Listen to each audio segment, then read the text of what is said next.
গুম হয়েছে, হত্যা হয়েছে, খুন হয়েছে। পিআর না সরাসরি প্রার্থী নির্বাচন, কোন পদ্ধতিতে হবে আগামী সংসদ নির্বাচন তা নিয়ে বিএনপির সঙ্গে বাকযুদ্ধে জামায়াত ও সমমনা ইসলামী দল। একটা দল কিন্তু আমাদের বিরুদ্ধে। এরই ধারাবাহিকতায় হাজারীবাগে ইসলামী আন্দোলনের গণসমাবেশ। তাতে যোগ দিয়ে দলপ্রধান সৈয়দ রেজাউল করিম জানান, ৫ আগস্টের পর দেশবাসীর ভাগ্য পরিবর্তনের যে সুযোগ এসেছে তা কাজে লাগাতে পিআর পদ্ধতির বিকল্প নেই। যখন আমরা নির্বাচন পদ্ধতি ৫৩ বছর যেভাবে দেখেছি, সেই নির্বাচনের পদ্ধতি আমরা কি দেখলাম?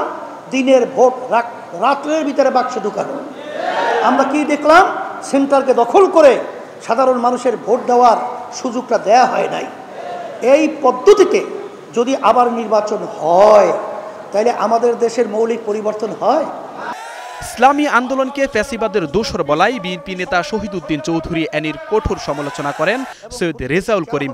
বলেন, ফ্যাসিবাদ বিরোধী লড়াইয়ে তার দলের ভূমিকার কথা বিএনপির জ্যেষ্ঠ নেতাদের জানা। এনি সাহেব বিএনপি সে আজকে বক্তব্য রেখেছেন অত্যন্ত আপত্তিকর।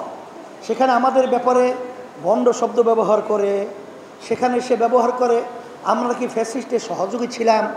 আমি বলবো, এই প্রশ্ন আপনার জাতির কাছে বা কাউকে না শুনিয়ে আপনি আপনার দলের সেক্রেটারি জেনারেল মহাসচিব মির্জা ফখরুল সাহেবের কাছে জিজ্ঞাসা করেন।